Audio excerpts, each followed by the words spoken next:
नमस्ते जी। मैं अवश्य दयानंद बनूंगा। यह दयानंद क्रांति का तीसरा भाग है और इस कड़ी में हमने महर्षि दयानंद ने और उनके निकटस्थ जो भी आर्य क्रांतिकारी रहे, जिन्होंने वैदिक धर्म के लिए अपना सर्वस्व न्यौछावर किया, उनके संबंध में जानकारी देने का प्रयास कर रहे हैं। और शुरू करते हैं हम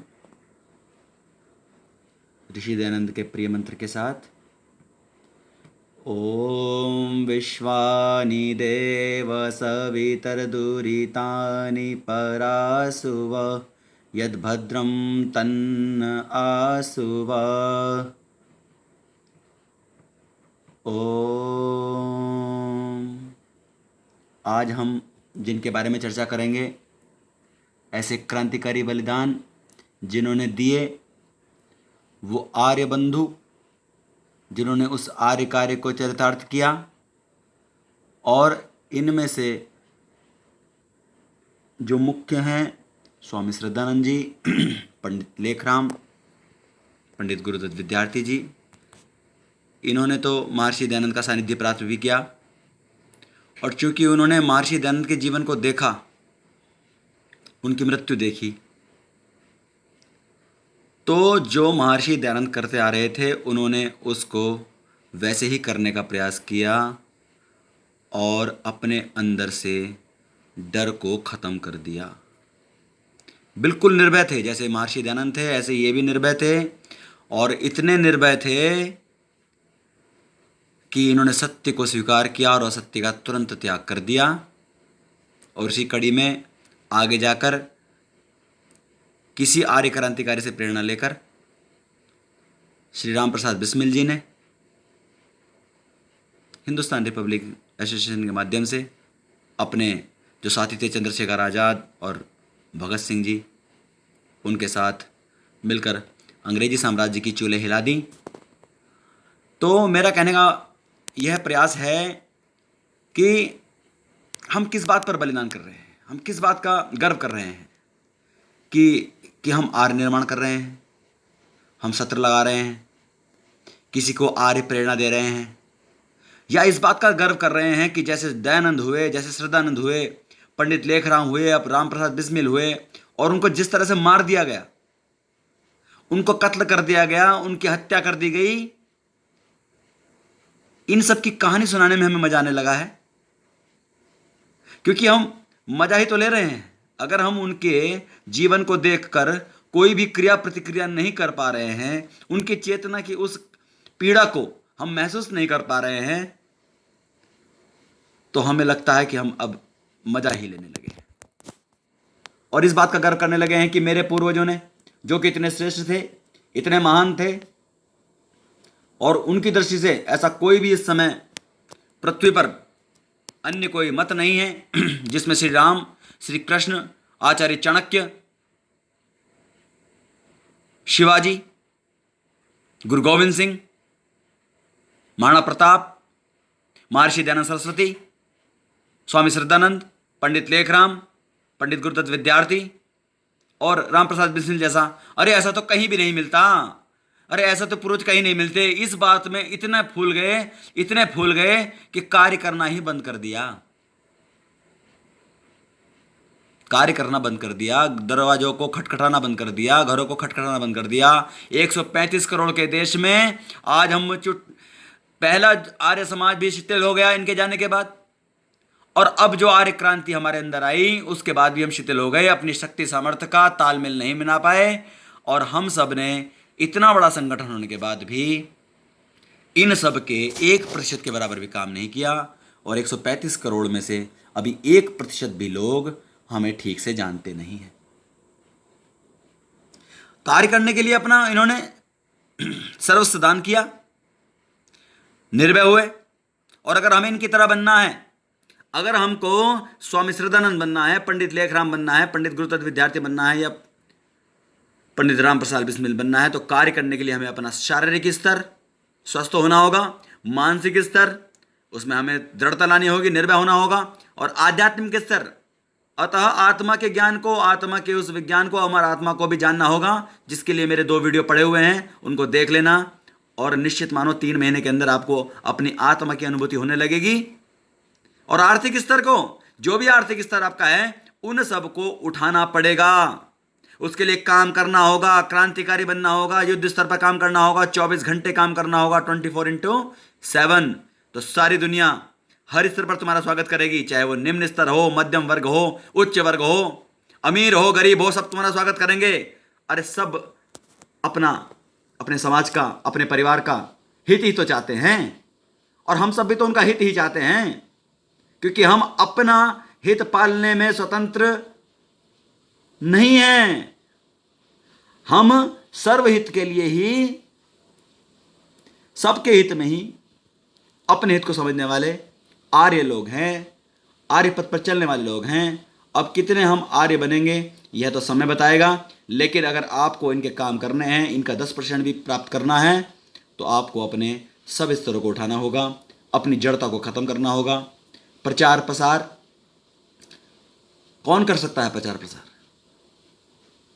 महर्षि दयानंद के बारे में, ब्रह्मचारी थे, हष्टपुष्ट थे, वेद शास्त्र के ज्ञाता थे, तर्क शक्ति थी, उत्साह था, व्याख्यान शक्ति थी, और तब प्रचार करने की इच्छा थी।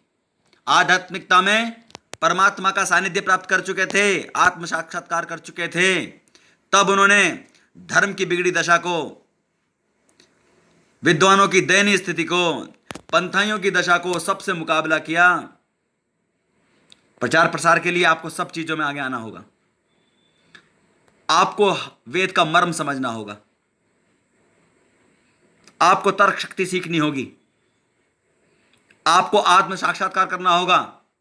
और मैं 100% आपसे परमात्मा को साक्षी मानकर, महर्षि दयानंद की सौगंध खाकर कहता हूं कि जो 2 वीडियो मैंने डाले हैं, हे आर्यों, वो 100% सही हैं, आत्मा की प्राप्ति करने में 100% सहायक हैं, अष्टांग योग का सीधा सीधा मार्ग है। बस वो प्रैक्टिकल रूप में मैंने प्राप्त किया है, आपको दिया है।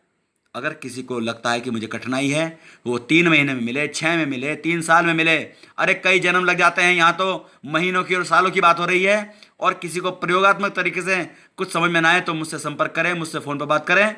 निसंदेह आप आत्मा को जान जाएंगे तो निर्भय हो जाएंगे, क्योंकि आत्मा अमर है, और अमर चीज़ों का सानिध्य प्राप्त हो जाता है तो आंतरिक सुख प्राप्त होता है, तर्क शक्ति तेज हो जाती है, भेदन शक्ति बढ़ जाती है, क्योंकि बुद्धि सूक्ष्म हो जाती है, समस्याओं की जगह समाधान दिखने शुरू हो जाते हैं, और आंतरिक सुख प्राप्त होता है। और जब ये आत्मा की स्थिति जब अपने उत्तम वेग को प्राप्त करेगी, अपने आप को निर्मल करती जाएगी, और सूक्ष्म हो जाएगी, और सूक्ष्म हो जाएगी, तो वो जो सबसे सूक्ष्म है, जो सूक्ष्मतर है, वो परमात्मा आपको साक्षात होगा। उसके गुणों को जान पाओगे, उसका साक्षात्कार कर पाओगे, निर्भय हो जाओगे। यही हमारे संध्यान में, यही हमारी उपासना में बताया गया।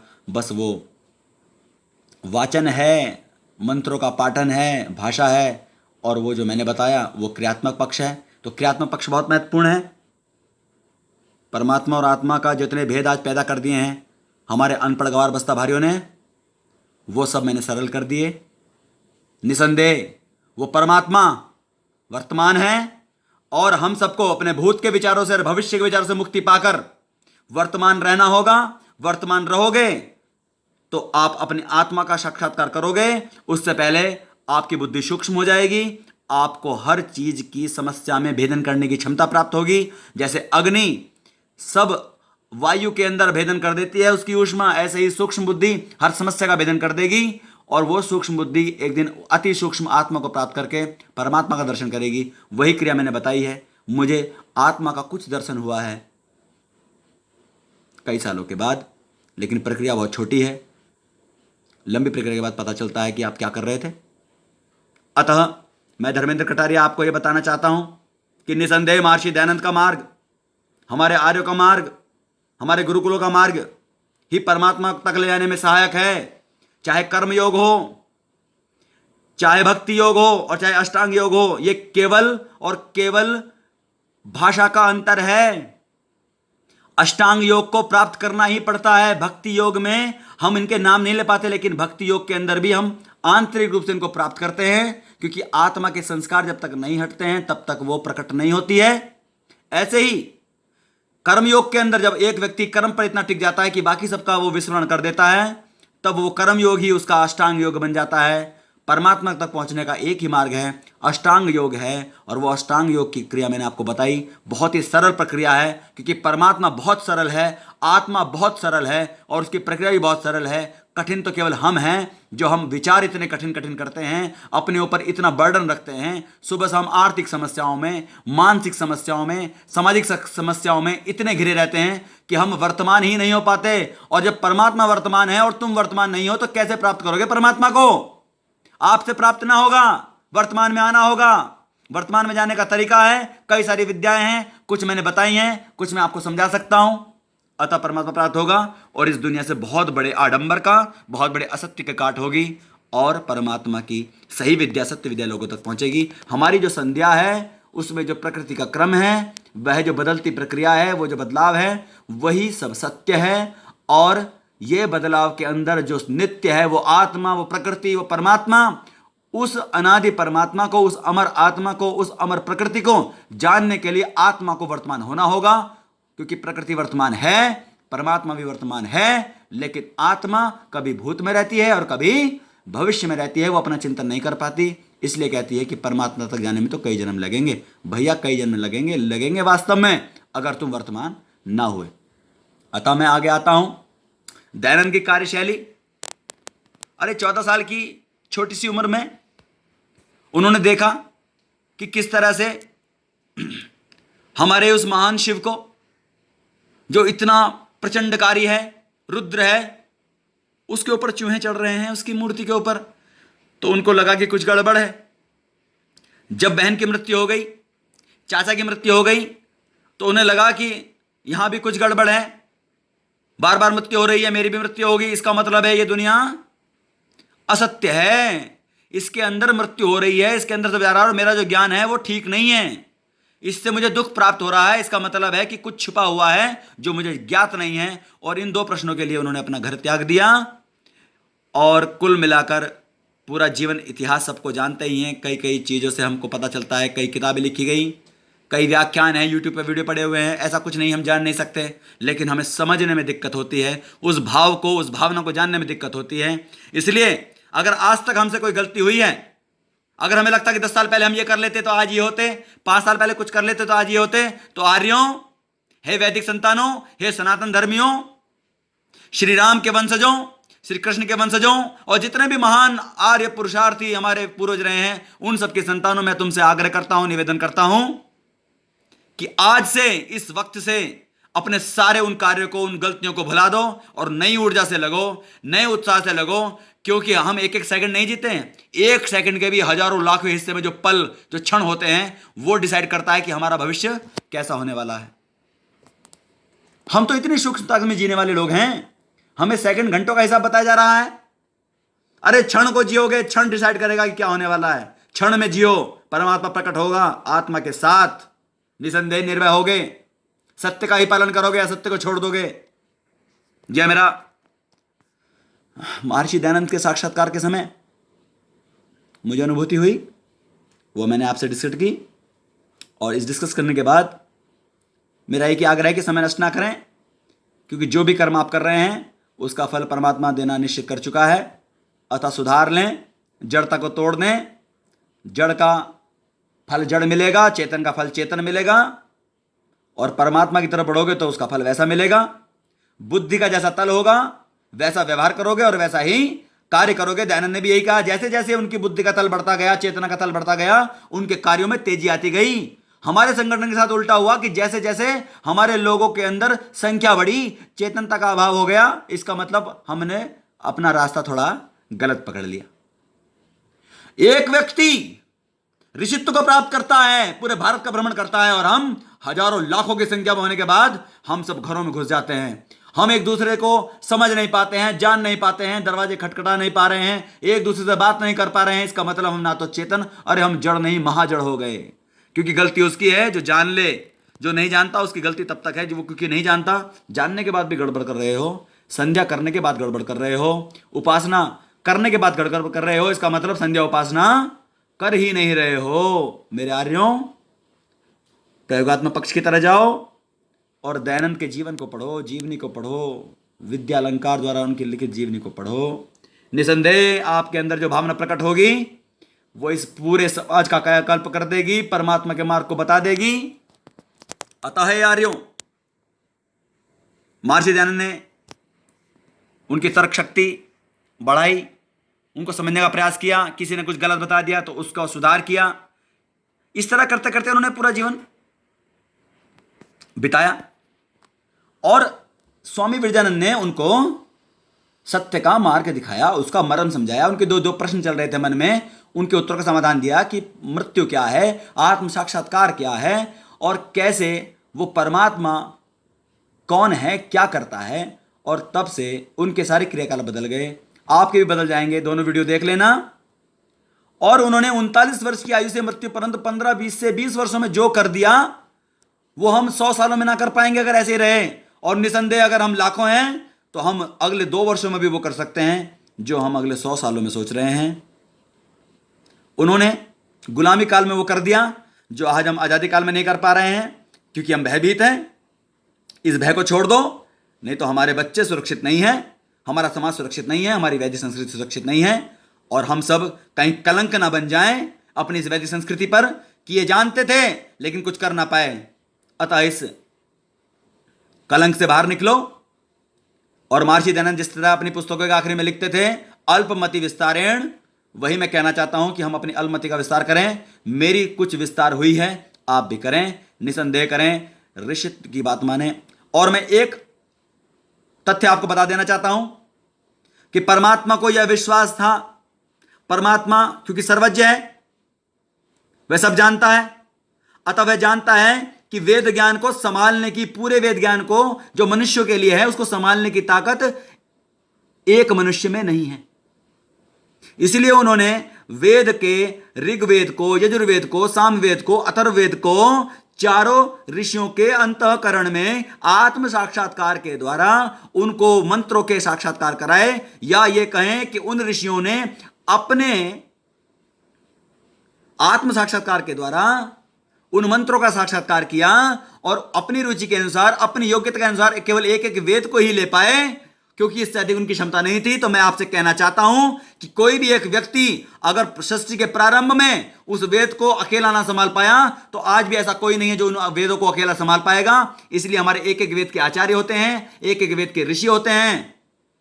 अतः परमात्मा ने कहा कि बिना तालमेल के सब वेदों का ज्ञान ना दे पाएंगे।